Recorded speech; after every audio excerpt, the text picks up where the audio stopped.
Do have the funds. Say you got $1,000 credit line and you making 4,000 to 5,000 a month. So you have time to pay it off. If you do ball out, you need to pay it off within that first 30 days. You know what I'm saying? Because if you pay it off within that first 30 days, then hit your credit. It doesn't hit your credit. You know what I'm saying? That's how you can slide across if you do decide to ball out. But if you do not decide to ball out and you really just keep your credit card for a safety net, then you're good. You know what I'm saying? And you keep your 2 or 3 credit cards, you build those up. Even if you guys to start with a secure credit card, it's either way you have to get in the game. You can do that. You can also try this program called Self-Lender. Self-Lender is really good for rebuilding. Yep, and if you do Self-Lender, let me know, because we get a $10 credit for referring each other, you know what I'm saying? Yes. And it's just all these little, kickback things, you can do, like to build up your credit. And most of our people have, bad credit because of lack of knowledge. But, if you get on YouTube, research it, man, it's all kind of videos. And I'm going to actually add some videos to my YouTube. So, subscribe to your boy. And, go make sure you guys have what you need to see. You got to tell the people what your YouTube is. It's K-Bird21. You know what I'm saying? Or you can put in Keisha on music. It's going to come up. But, I'm definitely going to have some information or video for you guys to help you get to the next level. Yeah. I had a couple lessons in 2019, like a couple, but like one of the main ones was, so one of them was, you're not always in control. Like I'm really like a little bit of a control freak. Like I have to. A little bit. Like I have to be in control of situations. Like if I'm not in control, like I will like get anxiety, and it's just not gonna sit well with me. So I had to learn, like, you're not in control of everything, and you can't be in control of everything. That is a lesson that I learned.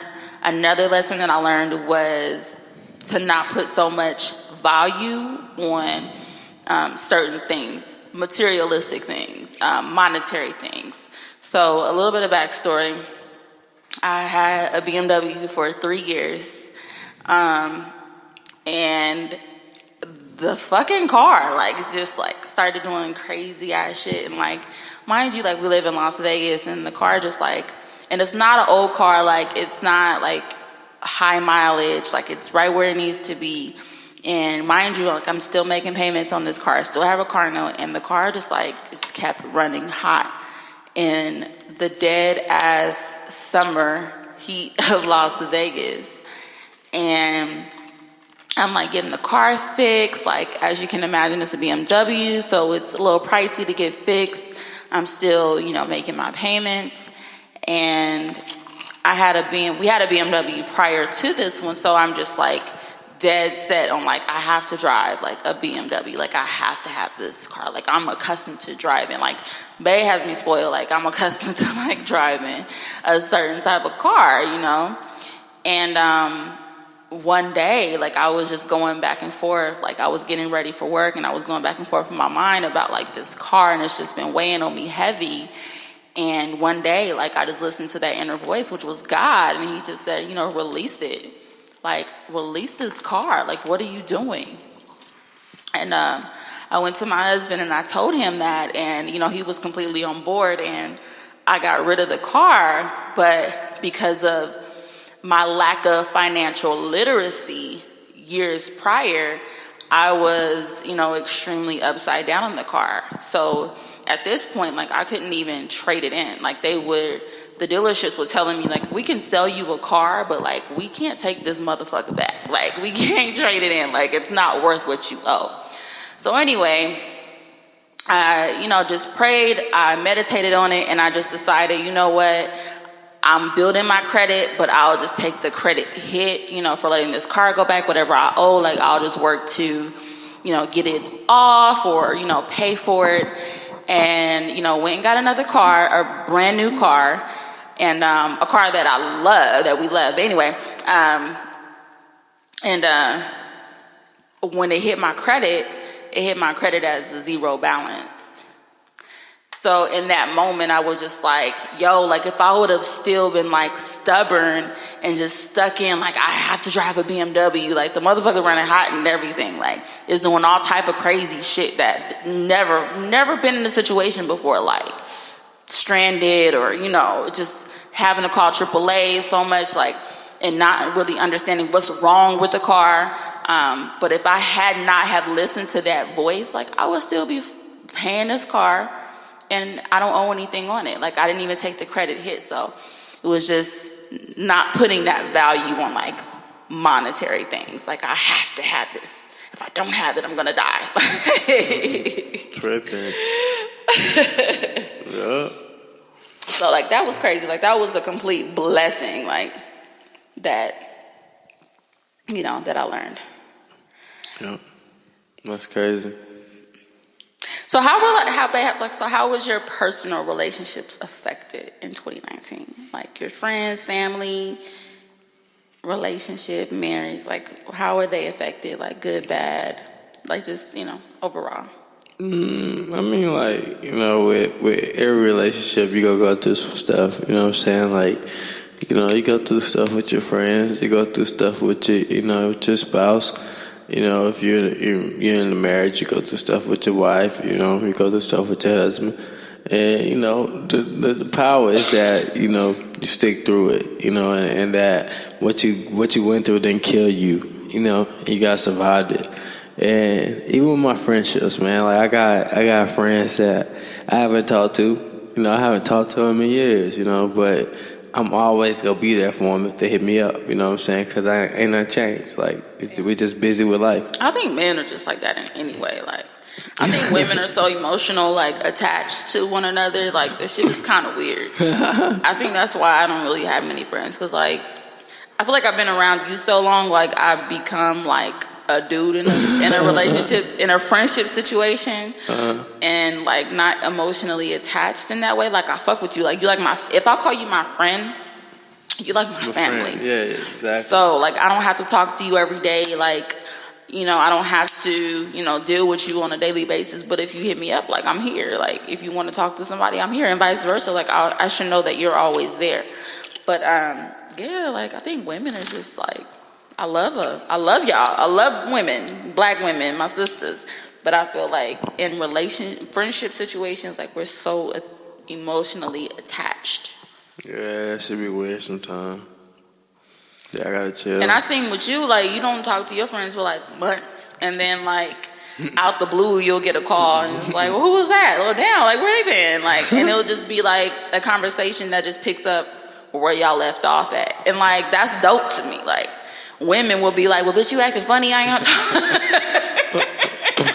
like, I'm not acting funny. I just got my real life shit going on over here. But if you needed me, like, I was here. Yeah.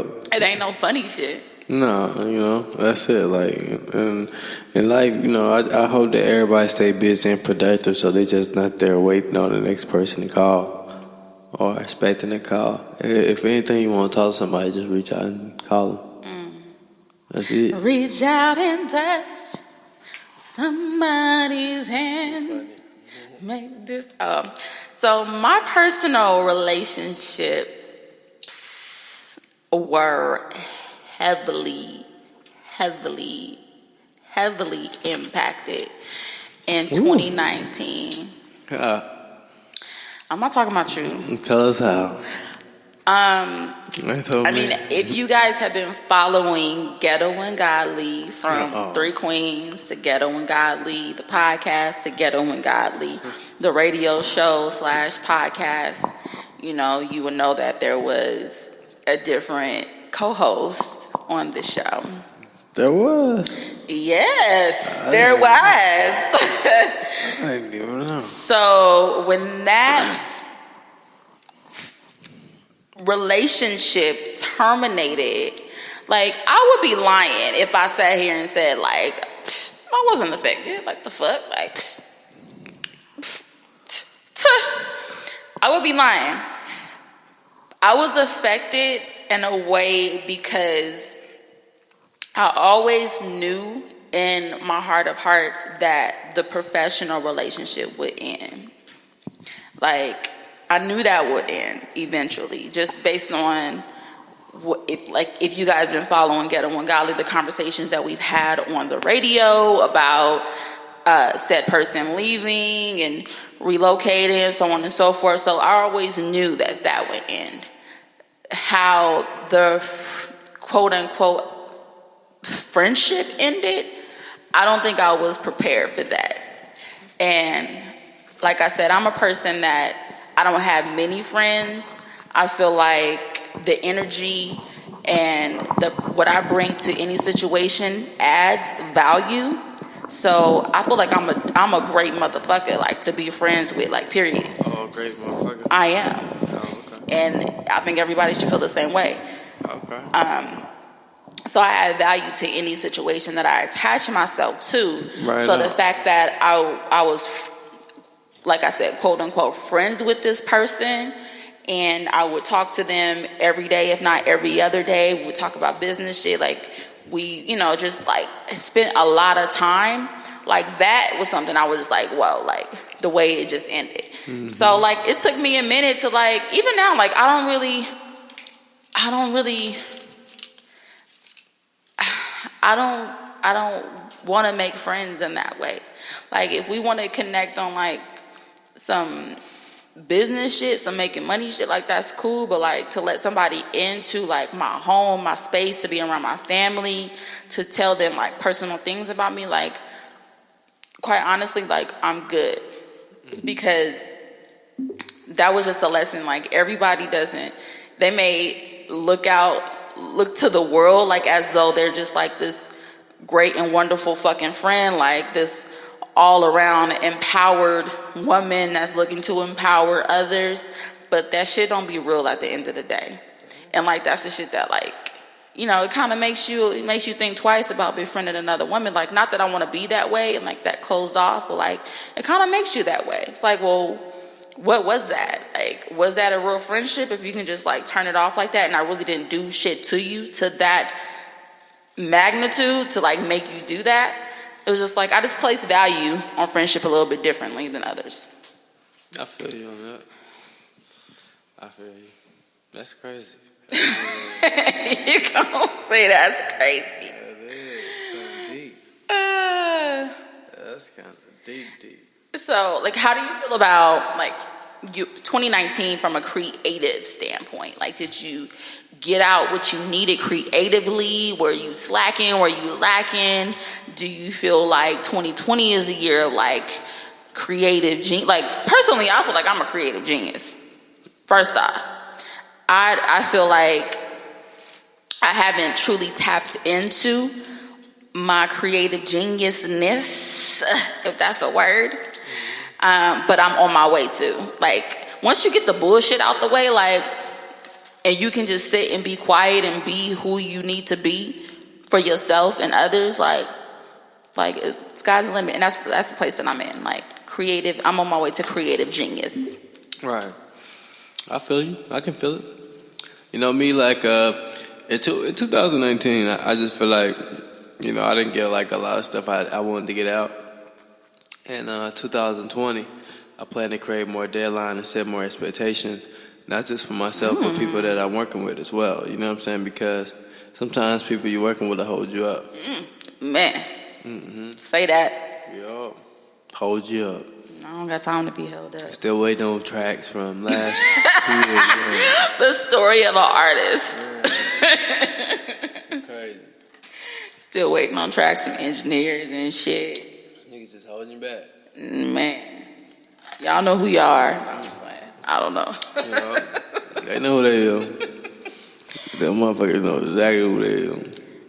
So, Dr. Keys, like, are you pleased with 2019? Like, overall? You know what? I'm pleased with the lesson I learned. And I learned a lesson so I don't continue to get burned. You know what I'm saying? Yeah, What about you? Big shit talker.